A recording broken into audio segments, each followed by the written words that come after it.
Okay, ready to return to the world of virtual reality? Last time, Phil and his crazy high BTP of 1648 had been instructed to fend for himself by the architect. And how could you forget that GU had killed his team member after a successful mission? Let's pick up right there. Exiting the virtual space, GU is congratulated by two members of the fortress on his successful test. Upon asking where the architect, or Mr. Glasses, was, he is told that they are overseeing Phil's test because of his high BTP. The men then ask GU to follow them to his new room. Back at Phil's test, he realizes that he is being followed and turns back to see an eerily transparent being that suddenly flashes a blinding light through its eyes. When Phil is finally able to open his eyes and look around his surroundings, he is startled to find himself captured inside a room with no exit and just a knife to defend himself. While watching the progress of Phil's test, Mr. Glasses notices that the transparent being is the unknown code of the Class B and is called a originating in Pakistan. It is now wreaking havoc across the globe. They are known to bring out the worst fears of their victims and mentally manipulate them through television screens all the way to their deaths. Whoa! Bo Gang's opponent that died at home watching TV was a victim of the wrath? Suddenly then, a hole appears in the roof of Phil's restricted room, and someone topples in there with him. Shocked to see that it was his stepmother, Phil quickly grabs the knife and dashes towards her. She dies in a splat of blood, only for another clone to drop into the room. In just a while, Phil is surrounded by way too many dead clones of his stepmother. Exasperated and traumatized with killing her over and over again, he begs for this endless nightmare to stop. In the real world, a while later, the man responsible for the fortress is seen reprimanding Mr. Glasses and the architect for having broken the rules. On their way back to this meeting, Mr. Glasses asks the architect why she chose to disconnect the mission and save Phil from his nightmare. She replies that she had two reasons for breaking the rules and interfering in Phil's test. She agrees that while he is mentally weak, she couldn't let someone with such a high BTP go to waste.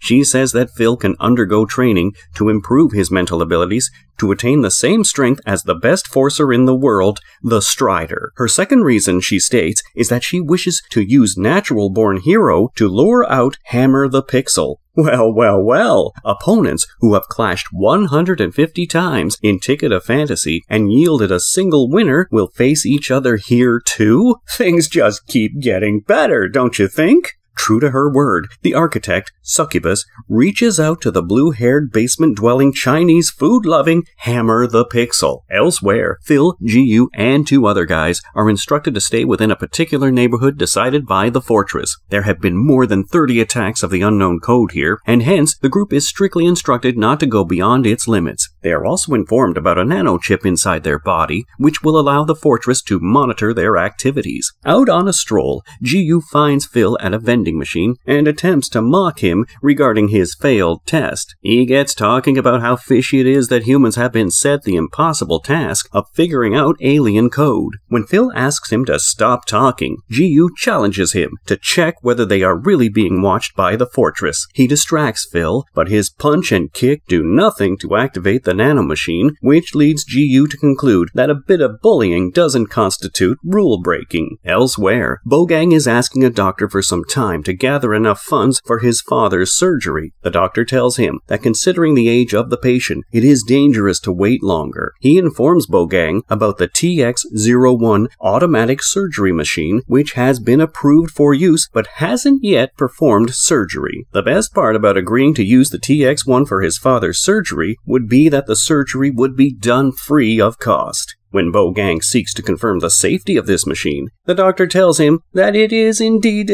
supposed to be safer.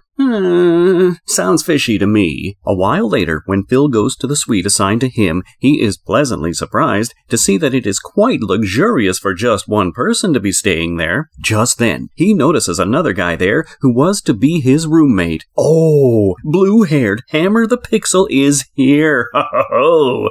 Well played, Fortress. While Phil introduces himself to his new roommate, Hammer the Pixel is in awe of finally seeing natural-born leader in the flesh. Deflecting Phil's question of how the blue-haired guy knows his game ID, He goes into even more fanboy mode, causing Phil to conclude that he was a strange kid. Alone in his room, Phil tries to go through the guidebook provided by the Fortress. It talks about the different rules, about strengthening mental capacities, and how a Forcer can immediately locate a link chair in their surroundings. A tiny bit overconfident, Phil puts the book away and decides to do things his own way. Meanwhile, Bogang promises his father not to cause any more trouble once the surgery was completed. During the surgery, things seem to be going smoothly with the TX-01. While the observing doctors and surgeons were praising the machine's efficiency, the machine suddenly assumes a mind of its own. Instead of attacking the cancerous tumor, it ends up cutting an artery. The hospital chief immediately checks his phone, hoping to find some forcers in the vicinity who could come and help. Having to choose between Phil and GU, the chief gives Phil a call and informs him to urgently get to the hospital. It so happens that Hammer the Pixel hears Phil's phone ring and comes to wish him luck on his first mission. Asking Phil to come back alive is wishing him luck, right? Phil and Hammer the Pixel are both admiring the super fast bike given by the Fortress to every Forcer. Phil requests Hammer the Pixel to drive him to the hospital since he doesn't have a license. Saying that he doesn't have one either, Hammer the Pixel offers Phil a ride on his bicycle instead. While a fast bike zooms past them, these two are making progress at a snail's pace. On their way, Hammer the Pixel tells Phil that he was a couple of years younger than Phil and didn't attend school. When Phil asks him his name, he replies that he was Hammer the Pixel. Oh, shocked, aren't you, Phil? Meanwhile, having reached the hospital on his bike, GU looks forward to his first mission. Phil and Hammer the Pixel reach there just then, and GU realizes that Phil also must have received the same call for help.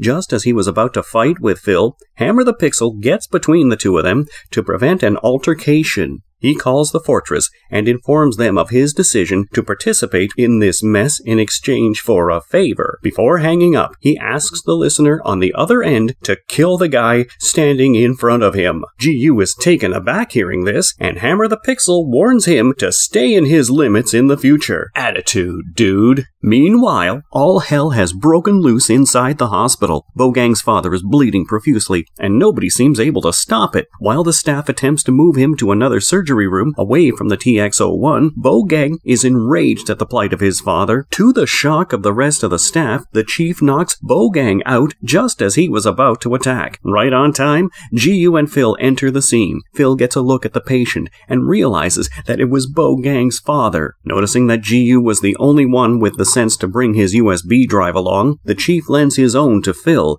Not a great start, Phil. Informing the two forces that the threat is at least a level B, the chief leaves GU to take the lead. Hearing about the B-level monsters, Phil is reminded of the wrath he faced in his test. Seeing Phil's reaction, GU brags that since he has survived a level C monster, this doesn't scare him. Overly confident in himself, GU heads towards the surgery room where the TX-01 was placed and connects his drive to its port. He then checks his phone for the nearest link chair and is delighted to find that there was one in the hospital itself. What he doesn't notice is that one of the lasers of the TX-01 is pointing directly at him. Stunned when he notices the laser, GU is pushed out of harm's way by Phil at the last moment. He calls out to GU to stay near the wall to avoid the laser's aim, but it seems like GU has other plans. Leaving Phil to battle it out with the TX-01, he dodges the laser and finds his way to the hospital's link chair. Just as GU left, two clueless staff enter the surgery room and are annihilated by the lasers, even as Phil was yelling a warning for them not to go in. Meanwhile, GU gets to the link chair and sets things up for him to enter the virtual space to face the enemy. Once connected, he notices the medieval vibe of his surroundings and finds himself on a stone bridge. In time, he comes across a bunch of zombie-like creatures and immediately begins to fire at them with the guns he is able to craft. After crafting another round of ammunition and getting rid of anything that moves, GU realizes that the strategy of the enemy could possibly be to force him to exhaust his BTP. Back in the surgery room, Phil manages to hoodwink the laser of the TX-01 and get out. Since GU has occupied the closest link chair, Phil checks his phone to find himself the next closest one in the neighborhood. Rushing outside the hospital, he meets Hammer the Pixel and asks him to call the fortress for help. In GU's virtual space, he notices that his BTP has already reached 187, and thinking of the stone he used to destroy the fish in his test, he implements the stone again. This gives him temporary respite as it comes crashing down on the zombie monsters. Just as he attempts to replenish his BTP by meditating and getting himself to calm down, he sees more zombies approach him. There goes his peace and BTP. Meanwhile, Phil reaches the apartment where he can access the link chair and sets up. GU sure needs all the BTP help he can get. In order to conserve his BTP, GU crafts himself a sword to face all the zombies closing up on him, but he quickly realizes that he will never be able to destroy all of them with a sword. Just then, Phil and his crazy high BTP get there. Just as I thought, he would help save GU. Phil straight up pukes at the mere sight of zombies. Not a great start at all. A frustrated GU goes up to Phil and warns him that they are short on time, and if his high BTP doesn't do something heroic to save them soon, they will both be dead for real. The architect, Succubus, contacts the two of them and congratulates them for their first mission. She assures them that the fortress is looking into details of the code to find a way out. The assurance means nothing when she hangs up, asking them to stay alive till she sends help, though. To GU's shock, Phil blasts apart the rock, obliterating the zombies with it, and continues to blast things up. With a BTP as high as Phil's, he can surely do whatever he wants to do. Seeing Phil's power, GU comes to internally resent him. Succubus comes back to inform the two that the physical location of the code has been secured, but the code still lives inside the TX-01. When Phil suggests that they could just destroy the machine, she lets him know that things aren't exactly that easy with digital aliens. She proceeds to inform GU and Phil that the monster they are facing is indeed a level B and is called Infinity, so it has an infinite summoning power, depending on whether the crystal ball is used or the crown. The ball summons infinite zombies, while the crown summons infinite knights. Hearing this, both the forcers realize that in case they get infected, they will turn into zombies themselves. Yikes! Succubus then also tells them about the location of the crystal ball inside the castle at the end of the bridge they were on. She tells her co-worker that there haven't been any beginner-level forcers who have survived a level B threat yet. There's always a first time for everything, right guys? Meanwhile, Hammer the Pixel enters the surgery room with the TX-01 after telling the fortress agents stationed outside that he was recruited as the skill creator. They recognize him as the genius hacker and let him in. Connecting his own USB drive to the TX-01, Hammer the Pixel gets to work. GU and Phil, meanwhile, are working hard to get through the throng of zombies around them. Just when GU thinks to himself about how powerful and more dynamic things are in the virtual world, he sees Phil puking again. This causes GU to wonder whether a high BTP was a waste on someone like Phil. Finally, at the end of the bridge, the two come across a massive door. As they think about how to open it, they see that it was opening on its own accord. A mysteriously large foot places a well-aimed kick from the door, catching GU right in his ribs. The ridiculously huge monster attached to the foot then turns its attention to Phil,